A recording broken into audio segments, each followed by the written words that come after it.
What's up? Josh Cuevas with Crimson Drive, driven by NASCAR.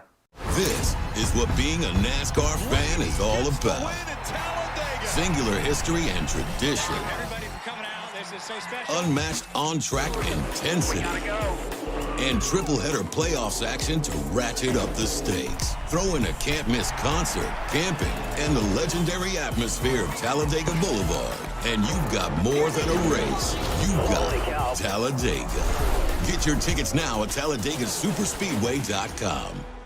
Roll Tide and welcome to this Thursday edition of Crimson Drive, driven by NASCAR. This is Roger Hoover, not with you today in Tuscaloosa, but rather my home office in Birmingham, because Birmingham has been the center of the week, it feels like, for Alabama athletics this week, especially concerning basketball. More on that tonight, but of course we have ballin' in Boutwell, Alabama men's basketball against Florida State at Boutwell Auditorium downtown. We'll talk more about that coming up in just a moment. But even though we've had a lot of basketball coverage this week, it is time to talk football. It is time to talk about the third Saturday in October, Alabama and Tennessee. We'll be previewing that coming up on our show today. We'll go through what's coming up on the program, plus our headlines thanks to our friends RJ Young. RJ Young, the official technology solutions provider of Crimson Drive. Let's see what's coming up on the show this afternoon.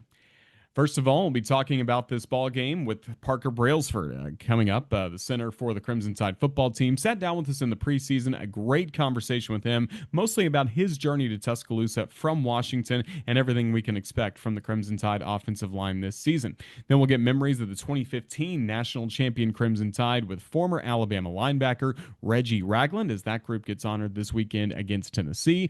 Ramon Foster, a former offensive lineman for the Vols, now he's the radio analyst on the Vol Network. He'll give us a scouting report on Josh Heupel's team ahead of this rivalry matchup, and then we'll close out the show with Kalen DeBoer with the final word from last night's Hey Coach and the Kalen DeBoer Show. Saturday, football against Tennessee, the rivalry matchup, the third Saturday in October, starting at 6:30. Our pregame show will begin at 3:30 outside at Vector Security Champions Lane. More on that in a moment.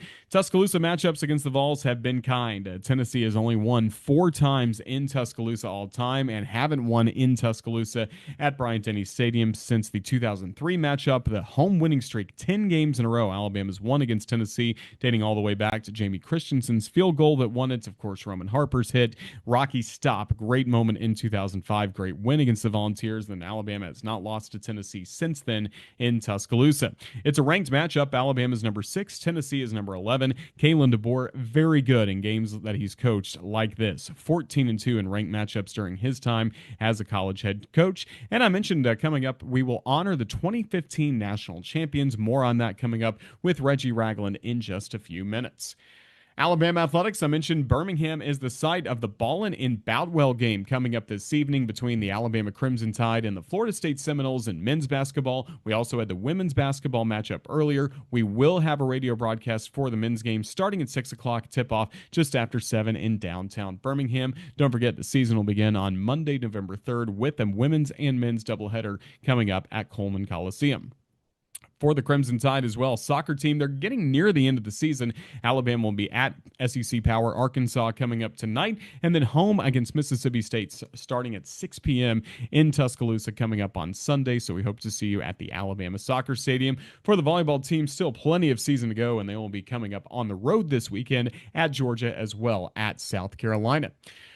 We're thankful for a home game because that means we get to be at Vector Security Champions Lane. We're certainly excited for all the action to take place leading up to that 6:30 kickoff, but well before that, 6.5 hours before kickoff, Legends Lounge will open coming up at noon. Never a cover charge in there. It's the best beer garden, of course, in all of Tuscaloosa, and the place to hang out as close to the stadium literally as you can hang out before Alabama and Tennessee. So many activities coming up with the different meet and greets, autograph opportunities. Ace Austin will have a meet and greet from the women's basketball team thanks to Cook's Pest Control. Thanks to our friends at Avo, you can meet HaHa Clinton Dix as well as Sydney Thomas. And then men's basketball team signing some autographs thanks to Vector Security from 3 p.m. to 4 p.m. On stage at the Bud Light Backyard, we'll have our pregame radio show starting at 3:30 as Chris Stewart, Tyler Watts, Corey Reamer, and I will break down the matchup. Following that, it will be Chase Matthew rocking the house, a country music superstar. We, of course, had a great crowd for Uncle Cracker a few weeks ago for the Vanderbilt game. Can't wait for Chase Matthew you to perform. And again, all of this coming up on the corner of Wallace Wade, University Boulevard. You can't miss this. Vector Security Champions Lane, the best pregame fan fest in all of college football. For more information, go online to championslane.com. We're so excited to see what Parker Brailsford could do. He's really at the center of everything for Alabama. Forgive the pun. Yes, Alabama's center has kept the offense in really great shape so far this season. And in the preseason, he sat down with us for a one-on-one conversation talking about his journey to Alabama and what to expect from the Crimson Tide this year. Roll Tide and welcome back to Crimson Drive, driven by NASCAR. This is Roger Hoover with you at the LLH Healthcare Advantage Center at Saban Field. Now pleased to be joined by Alabama center Parker Brailsford as we're getting ready for the 2025 season. And Parker, Roll Tide, how's it going, man? Roll Tide, how are you? I'm doing very well, and it's especially great to see you back in Crimson. What's it like preparing for year 2 with Alabama? I mean, it's great. Just getting the guys ready to go. I think everybody's really excited for the year. How are you seeing the offensive line come together as we get ready for kickoff? I think we're gelling really well. A lot of guys are filling in different positions, playing different spots, and I feel like if we plug any of those guys in any of those roles, then we gel really well. One player having to replace is Tyler Booker. Let's first of all talk about him. Your first year coming to Alabama, you get to know him as one of the leaders of the football team. How do you help you kind of acclimate yourself to this program and the standard Alabama has? Him just being definitely like a vocal leader. That's something I've never really had to do. I've always had people to kind of be there to speak when things need to be said and things like that. But just hearing him and the way he talks about the program, the way he speaks up for everybody, is great to see and great to apply to myself. And then how about in the trenches? How good of a guard is he? Oh, he's great. He's amazing to have. He's a mauler, obviously. Just a guy that's really gritty, and I know he's going to get the job done every time. So we're certainly going to miss him as he's on his way to the NFL. How are you seeing some of the competition at the guard spots this year? There's a lot of smart guys, Cam Dewberry, even Olas, Gino Vandermark. Those 3 guys specifically are doing a really good job.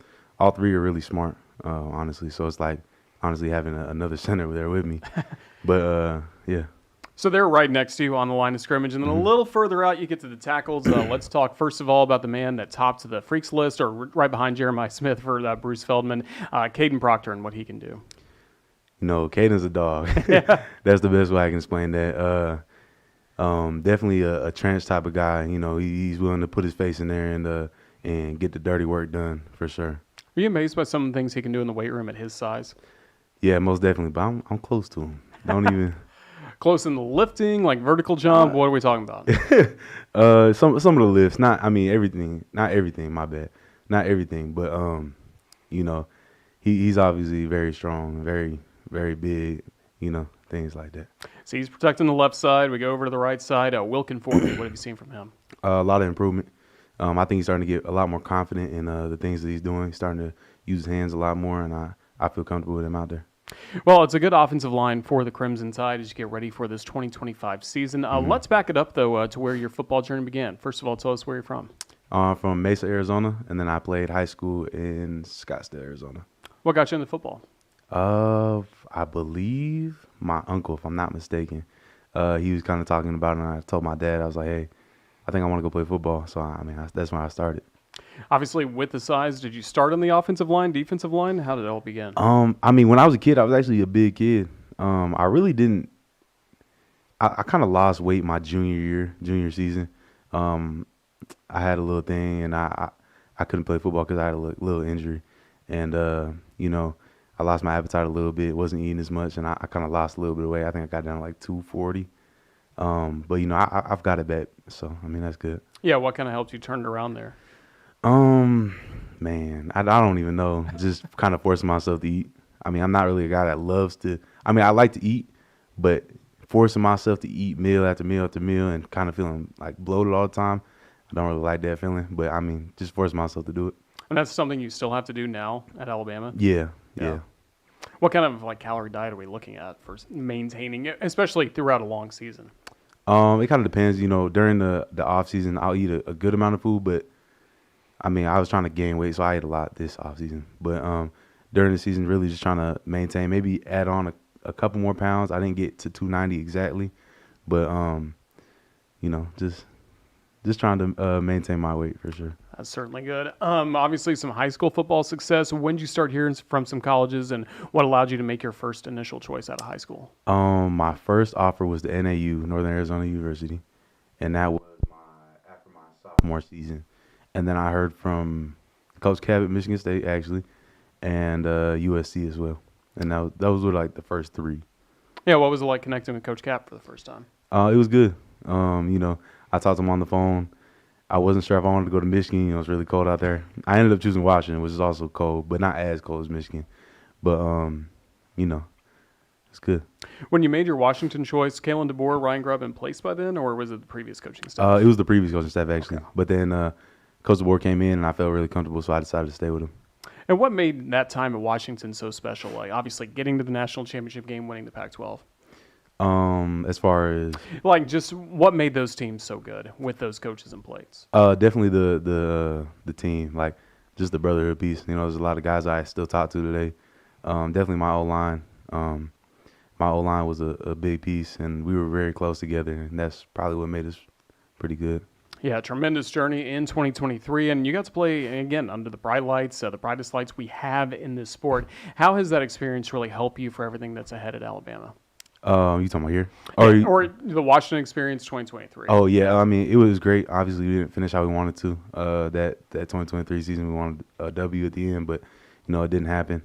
But just being able to be in that position, I feel like I have experience in that position, so it's going to help us, just go all the way this year, or help me give guys insight on the types of things to expect. We've talked a lot with a lot of Alabama players that stayed during the transition from Coach Saban to Coach DeBoer. We've also talked to Jeremy Bernard, Josh Cuevas about what it was like from the Washington perspective, but I want to hear you just kind of give us that week. Monday night you're playing for a national championship, and by Friday night, Kalen DeBoer is here in Tuscaloosa. How did it all go for you and your perspective on all that? Man, it was a blur for sure. He came in and talked to us. I don't remember which day it was, but it was like a lot of things happening back to back to back to back. And a lot of decisions had to be made really fast. So, I mean, I knew I still wanted to play for Coach DeBoer, obviously. That's why I came here. But it went by really fast. Like, it was like 1 week where everything was just happening. Yeah, and then how'd you stay in touch with the coaching staff and ultimately make your decision to come to Alabama? So after they left, I had thought about putting my name – I put my name in the transfer portal just to just see my options, because I wasn't sure if I wanted to stay at Washington or if I wanted to go somewhere else yet. So, I mean, I just wanted to see what was going to happen, whether it be somebody from the old staff gets hired at Washington or whatever happened. But I was just trying to see, and then once my name was in the portal, Coach DeBoer hit me up. Him and the staff here hit me up. So, I decided to make my decision. Make your decision to Alabama again. So much of it with Kalen DeBoer and then Ryan Grubb, who comes over as well before he went to the Seahawks. But was there anything else about Alabama you liked about this program that made it the right fit for you? Almost definitely. Alabama's Alabama. The tradition, the legacy here, all those things. I feel like every day you're pushed to be your best every single day. Like there's no days where you can kind of come in and be halfway. Like you have to be on your stuff every single day. And then for you, did you get to go through spring practice leading into the season last year? So I went through like half of it. Okay. And then I just had some things going on where I had to just, get my mind right and, just kind of take a step back and just make sure everything in my life was where it needed to be before I came back and was able to give the team, everything that I could. So you're able to get here. How'd your parents kind of help you with everything in Seattle and then eventually get you moved in here? Oh, man. So the turnaround was quick for sure. So I left once I entered the transfer portal. I left back to Arizona. I had a thing in LA, like an NIL opportunity. And then I went to Arizona for like 2 days with a suitcase. It was like a suitcase. I think I had a backpack too, but I'm not really sure. A suitcase and a backpack. I came to Tuscaloosa for my official visit because that's when I got hit up. Like I was in Arizona. Came to Tuscaloosa for my official visit. And then I ended up staying here because I committed. I ended up staying here, finding a place, and enrolling in classes and all that right when I got here. So, turn around real quick. And then my mom flew to Seattle and actually shipped me all of my stuff to my new place in Tuscaloosa. So, it was a lot. That's crazy logistics. Yeah, it was a lot. It was a lot for sure. Well, and on top of that, you're trying to get to know your teammates here, and especially the center-quarterback relationship is so important. How did you and Jalen Milroe get on the same page leading into last season? Oh, I mean, I think we meshed pretty well. Just being able to talk, from game to game, just about the things that we're seeing, and like, because obviously I see things different as a center and offensive lineman. I mean, he's more reading coverages and things like that.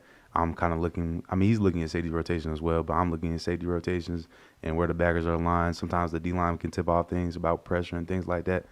But just being able to talk about things like that definitely helped us mesh well. How much of your job is kind of mindset? Because you got to snap the ball, you got to be on the right cadence with your quarterback, and then you got to be ready to block and different blocking assignments as well. What's the mindset that goes along with the physicality of your position? Mainly just to stay calm. I mean, there's like a ton of things going through my mind at one time. I'm seeing different things from the defense. I also got to think about what the cadence is and what our assignments are and things like that. But just being able to relax and not like make it bigger than it is. Just being able to do my job is the biggest thing for me. And huge part of your job, again, snapping the football back to the quarterback, and a lot of times that's on the road with a loud crowd, and you're having to go into a silent count. How do you guys stay on the same page when you're on the road, all the adversity that's kind of swirling around you? How do you stay calm in those moments? I mean, really just practicing. I believe I'm a firm believer in hold on, let me think of the quote. Yeah. Sorry. Confidence comes from your preparation. There it goes. So the more we practice, the more we are intentional about the things that we're doing with the silent cadences and stuff, things like that, then the easier it'll be. Crowd noise in practice during the week help you out for that? Yes, most definitely. That's certainly good. So, again, last year, a huge part of the Crimson Tide football team, and now you're back for this season and back with some new quarterbacks in the mix as well. Guys, you got to be around last year, Ty Simpson, Austin Mack. Keelan Russell comes in, a very talented freshman. Just how have you seen those guys kind of grow from the spring to the summer? I've seen them grow a lot. I mean, I feel like a lot of competitions in general, things kind of get weird. Like certain guys are trying to like one up each other, but I feel like I haven't seen that from any of those guys really. I mean, I feel like every day they're consistent. They come in, they work. I mean, at the end of the day, the best guy is going to start, and I mean, I just feel like they've done a good job of just coming in and working really. How good is it to have Ryan Grubb in Tuscaloosa? He's staying. He's not going anywhere before the season begins. What kind of offense can we expect with him at the helm? I mean, the biggest word I use is explosive. I think that's something that he's proved time and time again, and I think that's something he'll bring to Tuscaloosa. We're certainly excited to see that. We've talked about pass protection a little bit. How about running the football? What can we expect from these Crimson Tide running backs? Same thing, explosive. There's a lot of guys in our running back room that I'm excited about. Obviously we got Jam. He's gonna be great this year. But Daniel Hill as well, explosive back. Very powerful. I'm excited to see him run the ball. It's really exciting for the Crimson Tide on the field. Let's talk off the field for a second. What are some of your interests and hobbies? Oh, some of my interesting hobbies. So I like to play the game. I like to do art, so I like paint and draw and things like that. And then I also cut hair a little bit. I haven't been doing it so much since I've been in Tuscaloosa, but at Washington I was kind of learning how to cut hair, and I was pretty solid at it for a little bit. I don't know how good I am now, but I mean, we'll see. So anybody on the team this year with Parker Brailsford cut or? No. Okay. I asked KP actually. To cut his hair, and he told me he would let me. So I'll let you know on that. We'll look out for that during the season. Do you have like an Instagram or anything where you share like different haircuts? Not really. No, Okay. I don't. Because when I got to Washington, I was kind of just learning. Yeah. Like that whole 2023 summer, I want to say, I was kind of learning. Trying to just get my skills down, get my reps. But yeah, I mean soon for sure. If I get a group of guys that let me cut their hair here, for sure. Okay, yeah. So keep an eye out for that on social media. What else have you enjoyed the most about playing here at Alabama? I kind of talked about before, just the culture, the legacy here, wanting to go in every day and it'd be like I gotta perform to the standard. I gotta perform to as well as Devontae Smith did, and guys before Lander Dickerson, and things like that. We talked about Coach Cap, how he continues to help you out. How about Ron McKeefrey? I think a lot of fans maybe don't know his role in this program. Oh yeah, he does a lot. He does a lot for sure. Just helping the guys in any way that he can, things like that. Sure. All right, last question. What should fans be excited about in 2025?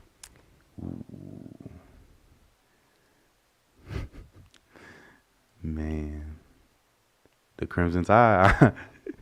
Roll Tide. That's all we need. Yes, sir. Well, Parker, we've really enjoyed getting to catch up with you here on the Crimson Tide Sports Network. Best of luck this season. Thank you for joining us. Roll Tide. Yes, sir. Roll Tide. Appreciate it. This is what being a NASCAR fan is all about. Singular history and tradition, and triple header playoffs action to ratchet up the stakes. Get your tickets now at TalladegaSuperspeedway.com. Thanks to Parker Brailsford for joining us, currently doing a great job leading this football team. 10 years ago, we said the same about Reggie Ragland. What an outstanding player he was. First of all, great linebacker for the Crimson Tide, and went on to have a tremendous career in the National Football League as well. He joins us to talk about his Alabama playing days, plus everything that's kind of happened since he left Tuscaloosa, his time in the NFL, and now what he's up to at West Alabama with our friend Scott Cochran. That's all coming up in a moment as we visit with our Alabama Legend of the Week, Reggie Ragland. Reggie, it's great to have you with us. And first of all, can you believe it's been 10 years since that 2015 season? Man, I was just talking to my parents the other day, like, time has flown by. Because it seemed like I just graduated high school and then got to Bama and struggled. My first couple of years of trying to get on the field and just relearning football again, man. But if you don't enjoy the moments, man, I understand when I was younger now, when the older people be like, man, enjoy the moments that you have because time will fly right by. And I understand what they mean now by that. So, man, I'm just thankful and I'm blessed for the opportunity to play football, man, at that time. Yeah, you really were. And you mentioned growing up here in the state of Alabama, originally from Huntsville, went to Bob Jones High School. Were you an Alabama guy growing up? To be honest, no, I wasn't. As a kid, y'all might not like this, but my parents had bought me the orangest Tennessee jumpsuit as a kid. I used to wear that all the time because at the time, Tennessee was it in the late 90s, you know what I'm saying, just watching football. And but I'm glad I started to come out down to Alabama in my ninth grade year and really learn about Alabama once I got there. And once I fell in love with Alabama, I was there almost every week. And it was just destined for me to come to Alabama once I committed on Christmas Day of my junior year. So I knew I had to go. Yeah, it was all Roll Tide after that. And you mentioned it was hard to get on the field. I mean, those defenses were so good late in your time in high school. And then when you first got to Alabama, how'd you start to work your way onto the field and knowing you're battling up against NFL type talent, trying to get on the field, trying to move up the depth chart? Man, at first, I would say I had to relearn football again because like I struggled just like trying to understand schemes and formations and what Coach Saban truly wanted. And sometimes it's a process, man. You gotta work your tail off and just keep working just to get where you want to go. And I said going to my junior year, if this ain't work out for me, I had to go somewhere else and get the opportunity. But I kept working.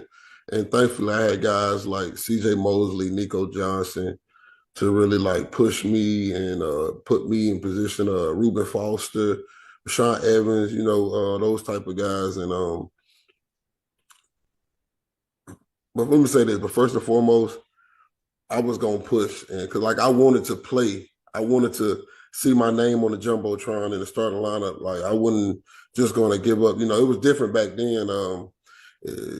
The coach had to let you go where you wanted to go back then if you wanted to transfer. And I was like, man, I'm going to get this done here. So it was tough. It was difficult, man, but I stuck it out, and I'm glad I did. And I'm glad I didn't give up because I don't know if we had NIL back then. I think it would be definitely different, But, man, I'm glad I stuck it out and worked my tail off. And just listening to Coach Saban and Coach Steele, who became my position coach my junior year, like that's when really everything changed when he became my linebacker coach. He really installed confidence in me to go be a good player and stop overthinking so much because I'll be honest, I overthink a lot when I was playing and people didn't realize that. And like he was just like, man, just calm the hell down and just go play, And once I started to do that and trust myself, everything started to change for me on that football field. And for you, your last season, the season we're going to talk about most, 2015, Alabama had some early adversity with that loss to Ole Miss. How'd you guys kind of stay together as a team and get better from that point on, eventually winning the national championship? Man, when guys want to be great and want to cement their names and legacy forever, you're going to do what you have to do to be successful. And the guys I played with, that's all we wanted to be, was successful, because we didn't have much. We were young, and we all stuck together. When you got guys like, I'm gonna just go with the D line, I had Jan Reed, Ashawn Robinson, Jonathan Allen, Dalvin Thomason, DJ Petway. A lot of people probably forget about. And then you got I had a young Deron Payne. Like, when you had guys like that are true alpha males, and they bring the best out you. And if you don't want the best to come out you, we'll go find somebody else. And with me having Sean Deion Hamilton, who's now the linebacker coach for the Detroit Lions, Ruben Foster, Rashawn Evans, Ryan Anderson, Tim Williams, and even on the back end, like, I got to give everybody their flowers, because they don't like to give flowers until you're dead and gone. Geno Smith, Cyrus Jones, Marlon Humphrey, Minka Fitzpatrick. Like, we had, and I even named the offensive side. And when you got guys like that, man, that just truly want to be great at a young age, and the type of focus that we had, man, it was unbelievable. And once we locked in, had that team meeting after losing to Ole Miss on a fluke game, man, it was beautiful, man. It was like good music being played the rest of that year. Everybody was in position. Everybody was vocal. Everybody was talking to one another, helping everybody to make their jobs easier, if that makes sense. So, man, I played with some wonderful dudes, man, and some great men. Like, yeah, we were good at football, but me personally, they were even better men. And at a young age, we were young, man, 19, 20, 21 years old. And man, and the type of focus we had, the whole world is crazy to have that type of focus when you got millions of people wanting you not to succeed at a young age, And everybody couldn't stand Coach Saban. Maybe a few of us could stand Coach Saban at that time too, but we were young, man. And man, I'm thankful for those guys, man, and the adversity we faced, because it shaped us into who we are today.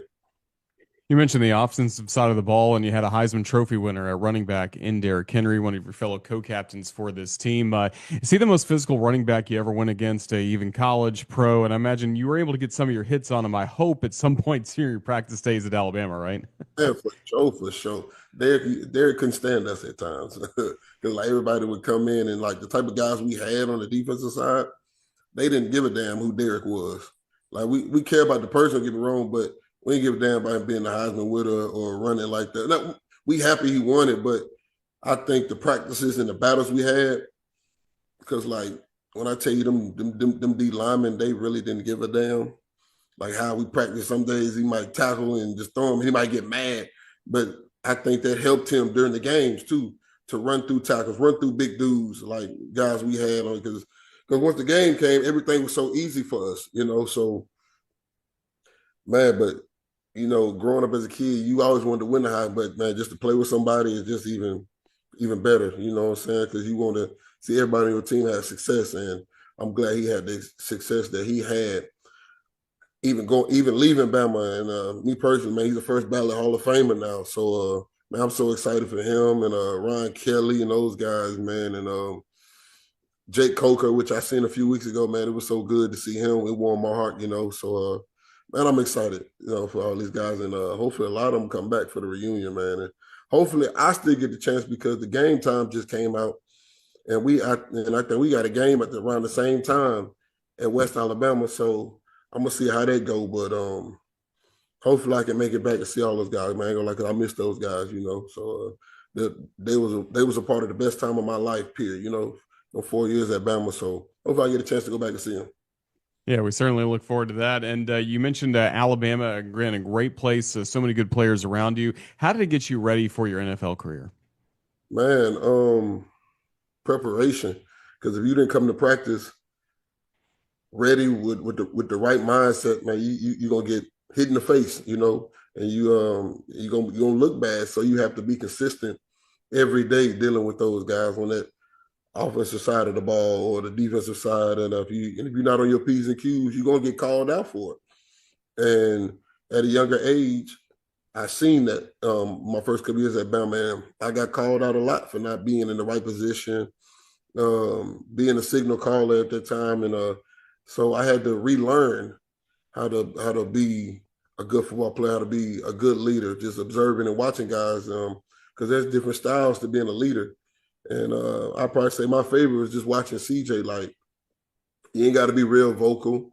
Every now and then you might voice your opinion, and when you speak, guys listen. So, but like I always try to treat them guys with the most respect, man. And if it weren't for them, I probably wouldn't have had the success that I had, because when you got guys that's keeping you clean, to able to make the tackle and showcase your skills and talent, like it's hard to do when everybody's not doing their job. But which I was fortunate, everybody did their job, and we had a lot of success. You really did. And you mentioned now West Alabama. You're on staff as the director of player personnel for Coach Scott Cochran as he takes over as the head coach of the UWA program. Just how meaningful is it to be reunited with him, knowing what he's gone through the last few years and really building a very Alabama-like staff there in Livingston? Man, it's a blessing. I know you mentioned us having Alabama-like staff, but Coach Cecil, who's the defensive coordinator, and Coach Carmen Felix has done a great job of just because they have almost over 100 years of experience of coaching, and just to listen from them guys and understand football, especially Coach Cecil, me being on the defensive side. He's a very smart, intelligent, very detailed-oriented guy, man, and he really knows his stuff. But to have some legends like Bo Scarborough, O.J. Howard, Ronnie Clark, Blake Sims, Thomas Fletcher, and those guys. I played with everybody but Thomas, but it was good to be around my brothers, man. Just to see them, who they are as men more now. Because the last few years, I haven't really had the chance to be around them because playing ball, everybody's doing something different. But man, but it's a blessing. We trying to create a culture, trying to create an identity, and man, but the kids, I ain't gonna say kids, I'm gonna say the young men that we coach, man, are unbelievable people, and they like sponges. I see when coaches, when I was playing, like, oh man, this kid is like a sponge. He's trying to soak it in, and so I see what coaches were saying back then about like that now. So, but man, it's just a blessing get to know them and see the journey that they're having. Some of them are unsure about themselves, but I think a lot of them are starting to understand that you got to have a plan about your business. So you step on the football field, so you step off the field, you got to have a plan about what you want to do. And man, but just to see the success that we're having, we're undefeated right now, 5-0, we're top 10 in the country. But I want them to know when you work hard and you study and you be consistent, you're supposed to be rewarded. And those guys are doing that. They come in day after day. Practice might be tough, but they still persevering through it. I some days like see it on the kid's face, he don't want to be there. I'm like, man, just push through. This the day you got to find a reason to push yourself through. Like, I understand, I've been there. I think of my mom and my parents just to give me that extra energy. I know some of them might have kids at that level too. So think about your child or what you've been through just to keep persevering through. So, man, but it's a blessing just to be down there at that level with those guys. Yeah, we're certainly rooting for you, and please keep Damian Square in line. He was our teammate on the Crimson Tide Sports Network as our sideline guy. We know how tough that can be. Man, look here. Damian is Damian. If you know, you know. So he's one of the best. Well, Reggie Ragland, thank you for the time you've given us here on the Crimson Tide Sports Network. Hopefully we're able to see you coming up on Saturday. But again, 10 years since that national championship. Just thank you for everything you've meant to Alabama football. We appreciate your time. Roll Tide. Yeah, thank you for having me. Tide fans, I want to invite you to elevate your game day this season with a limited edition Alabama Yeti. These great Yeti cups come in white and crimson and also feature a great logo that's just available for this season as we celebrate 100 years of national champions here at the Capstone. This Alabama 1925 National Champions Yeti is available both outside Vector Security Champions Lane and, of course, you can pick it up at select merchandise stands all throughout Saban Field at Bryant-Denny Stadium. Not just coming in your traditional size Yeti, availability, but the cocktail size version as well. We have the Big Al logo on this one, available in both crimson and white. So again, different sizes of these Yeti cups, and you can order these online at BamaAthleticCompany.com, have them shipped straight to your door as well. But want to make sure you take advantage of this amazing deal on these limited edition Alabama Yetis. Our thanks to Reggie, Ragland, and best of luck to West Alabama and Coach Cochran coming up the rest of the year. And yes, even defensive line coach Damian Square.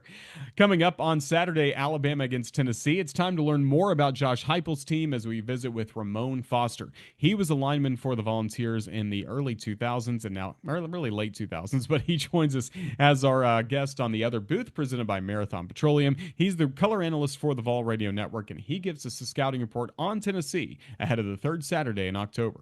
Ramon Foster for the other booth presented by Marathon as we get ready for the third Saturday in October. Ramon, thank you for joining us. You got to be fired up for what's coming up on Saturday. I believe your first one in the booth for the Vols. How's everything going? It is, man. Big time rivalry, night game, all the things that you can ask for when it comes down to playing Tennessee versus Alabama. So I'm excited for it. I can't wait to see what the light show, I guess, is going to look like inside of Tuscaloosa, because I know it's going to be a party. SEC game with that much time to get spirited should be a good time.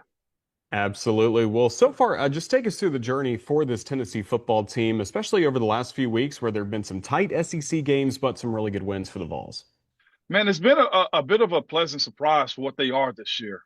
Considering what happened this past spring with the quarterback leaving, going to UCLA, getting Joey Aguilar, you just didn't know what you were going to get. There was a lot of anxiety the first week of the season against Syracuse in Atlanta. Neutral site. First time in the offense, nobody really heard a lot about what it was, and next thing you know, he can sling it down the yard. And that was, to me, super fascinating watching Joey Aguilar beat that. And, of course, week 3, Georgia, overtime game against them. And I never thought with a replacement quarterback and within first 6 months of what it is, with him being on campus, that he'd take that team to overtime. You lose it, bounce back from it, and as you mentioned a second ago, have to go on the road again to Mississippi State and start. They had a whiteout. They had a legendary team come back from them also, and to go into overtime in that game and to win it, I think that team and Joey took another step. And it's the same thing that happened against Arkansas. Arkansas, new coach. There's been a lot of newness for the Vols this year. I think that's the storyline. Bobby Petrino's trying to stake his claim, and you know the offense that he was going to bring on top of that team in general just been big. Arkansas is a big team. They have a dual threat quarterback that can easily create 10 yards with 3 steps is how big he moves, man. And they survived that one, the Vols did, man. And I thought that was a good showing to not lose to a team that had a lot of uncertainty to it, with a new defensive coordinator, with a new defensive line coach, and basically a new head coach at the time. It's been a lot of newness for this team, and they've responded. So you mentioned the new quarterback, Joey Aguilar. What's allowed him to fit in this system pretty well and get off to this good start? What's he doing when this team's playing its best? His best thing he's been able to do is stay in the pocket. He's trusting his big boys up front and his tight ends and running backs to protect for him. And here's the thing about guys having like elite arm talent, or just being really good athletes. You got to be able to have the confidence to do what you know you can. I feel like Alabama last year had a little bit of that with their quarterback, Miller, who's in the NFL right now. He had all the attributes, but it's the idea of you doing those things really well. I feel like the Vols dealt with that a little bit last year with Nico Iamaleava too. A guy that has every intangible that you want with playing the sport, the athleticism, arm strength, the body type for it, but you still have to be able to deliver. Joey Aguilar, to me, is showing that he has the confidence and his ability to throw to his wide receivers, and not just that, but trust them too. He's smart with how he uses his legs. If he has to tuck in and run it, he does that strategically. And not just that, the way he's scanning the field. He's side to side with those guys, and Coach Heupel has added he's added layers to his offense this year too. And I think we're starting to see that for a quarterback that's throwing over the middle, down the sideline, and down the middle of the field at times too. His ability to just be ice cold and stay in the pocket and deliver is something I don't think the Vols have seen in the last couple of years with respect to the other guys. Yeah, and with those other quarterbacks, I mean, so much attention went to the numbers put up by Hendon Hooker, Joe Milton, Nico, and throwing the football. But really, isn't running the football so key to this offense? Who's stepping up in the running back room right now? It's been Deshaun Bishop, Star Thomas. It's been a committee for the most part with Peyton Lewis last game and against Arkansas. I didn't think Peyton Lewis had a good showing at Starkville against Mississippi State. He missed a block on a blitz protection, caused some negativity, and he kind of got put on the back burner a little bit. Deshaun Bishop goes down in the game against Arkansas. I think his ankle got tweaked on the sideline. And you had Peyton Lewis, who was a highly rated running back coming out, answer the call. But if you got to have a go-to guy, it's Deshaun Bishop. He was a former walk-on, chose to walk on to Tennessee while having offers at other places in there. You see him up close. He looks as if he lives in the weight room. He has good breakaway speed where he can get you chunk plays. He's good in pass protecting. And if you hit him, you got to bring him down with more than one person more times than not. And he's kind of dedicated himself to reshaping his body and his mindset. He's got a respect of a lot of his teammates. Then you throw the other guys in there, as I mentioned with Peyton Lewis closing out the game. And Star Thomas is one of those guys that will leap over you and show his athleticism in the passing game and also with running the football too. So that committee of running backs has been good, although I would say Deshaun Bishop is the go-to guy. He's the workhorse in my personal opinion. And then looking at the wide receivers, how good is Chris Brazzell? He's had some incredible highlights so far this year. Well, depending on how you view last week against Arkansas, it was one catch for 5 yards, but they did a lot of stuff against him. They rolled guys over to his side and said he's not going to beat us, and they did a really good job of that against Brazzell. Tennessee offense gets a lot of knocks, so it's gimmicky, it's not real, it's not this.